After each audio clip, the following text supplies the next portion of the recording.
It's news time. Information is power. Be current.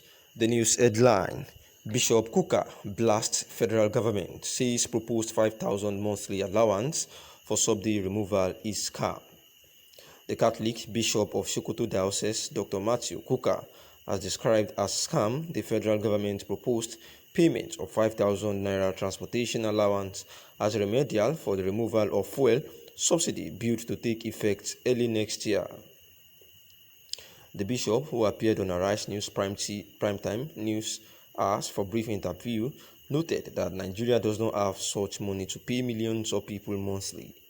He added that he can bet with anything that the government will not pay such amount to Nigerians, even if such fund is available.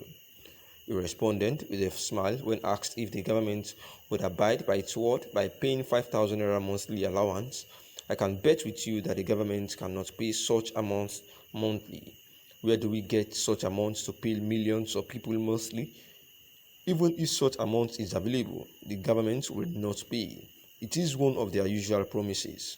When asked how he feels when government agents attack him verbally anytime he makes statements on national issues, Bishop Kukah expressed surprise on such actions, stressing that any statements he makes on national issues are his personal opinion, hence he expected no attack from anyone.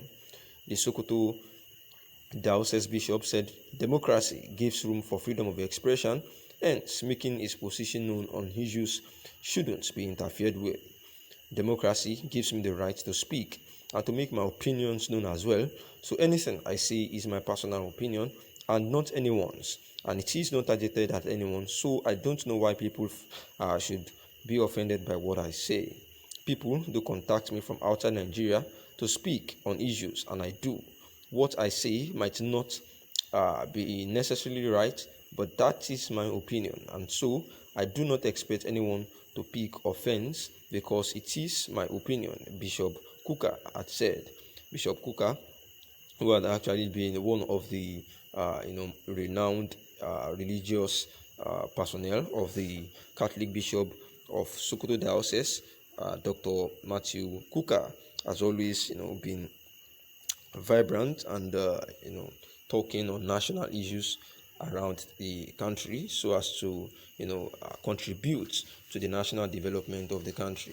And just of recent, he was interviewed by Arise TV again about his view on the recent ideas by the federal government of Nigeria to pay Nigerians 5,000 naira per month, by removing subsidy from the country's by removing subsidy. And he will say that this is an attempt from the federal government of Nigeria, to boycott so many things again, because he was so sure that the Nigerian government cannot have a way, to pay this 5,000 naira per month every time, saying that this is just one of their usual practices and fruitless promises, and saying that he can bet that nothing of such will happen, and that Nigerians, that even if the federal government of Nigeria, have such amounts and it is available, that they would not pay such an amount to the citizens of Nigeria.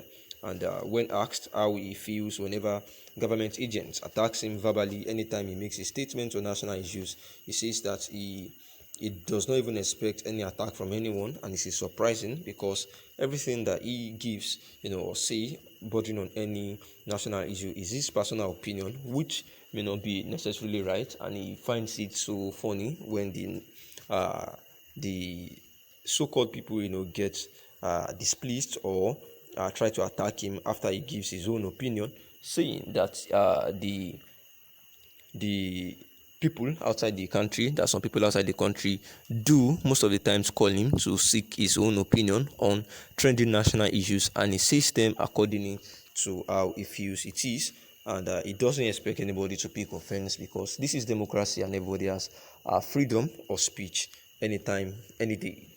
Also, the National Association of Nigerians President Nance had actually spoken on Friday about the recent matter as well, where the government had actually planned to remove subsidy, and they are threatening to shut down Nigeria if anything of such should happen.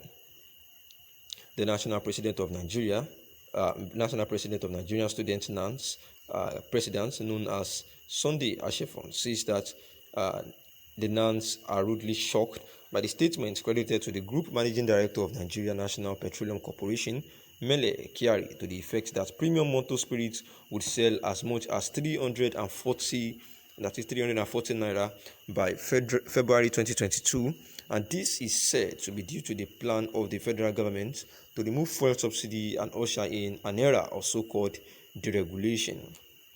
Even more absurd is the proposal announced by the Honorable Minister of Finance, Budget and National Planning, Ajia Zenob Shamusa Ahmed, that 5,000 naira will be paid to 40 million vulnerable Nigerians to cushion the effects of the fuel subsidy removal. The National Association of Nigeria Students is still trying hard to make an iota of good sense out of this strange proposal, and we shall return to this particular point. But let us first of all categorically state that on behalf of the suffering millions of Nigerian students and on behalf of the millions of the frustrated masses of the Nigerian people who are our parents, brothers and sisters, uncles and aunts, friends and neighbors, we reject this socio-economic evil proposal and we shall resist it. Nigerians are really suffering. We are in dire socio-economic strait. We are weeping in our hearts and souls. We are dying in silence. We feel the agony and anguish because we are practically involved. Therefore, any attempt to aggravate the social woes and economic manacles that we already face and wear will not be unconscionable but reckless. It will amount to testing the patience of Nigerians too far, and we wish to warn against it. The country is very stressed and tensed in case the government is not aware. We are passing them this intelligence free of charge. Sunday Ashefon was quoted saying, "Mendacity will begin mendacity." NANS is happy that the organized labor and civil society groups have all rejected this particular proposal, saying that they shall ensure that this entire country is shut down and paralyzed should the federal government proceed with this insensitive plan of deregulation or even any further increase in the pump price of fuel, saying that they have had enough. We know that the neoliberal and imperial economists will soon emerge to confuse themselves with some well-rehearsed tale analysis and commentaries. Let us tell them already that nothing can change except the practical reality of the economic condition of Nigerian changes. No deregulation can happen on the basis of import-driven deregulation. We are all aware of our reality with the ones already deregulated, including kerosene, diesel, and cooking gas, which price has gone totally out of control, he said. Now, he says that beyond the issues already raised, NANS said that in the 2022 appropriation bill, the federal government already provided for fuel subsidy. NANS therefore wondered why the government would provide for what it plans to eliminate. Ashefon said, upon which data did the Honorable Minister of Finance, Budget and National Planning Committee determine that only 40 million Nigerians are vulnerable? And what is the definition of vulnerability in our socio-economic context? Where does she intend to generate the money which will pay to those 40 million Nigerians since there is no provision for it in the 2022 appropriation bill? And that is why Sunday Ashefon said he would lead the Nigerian students across to shut down the country if this should actually continue. Thanks for listening.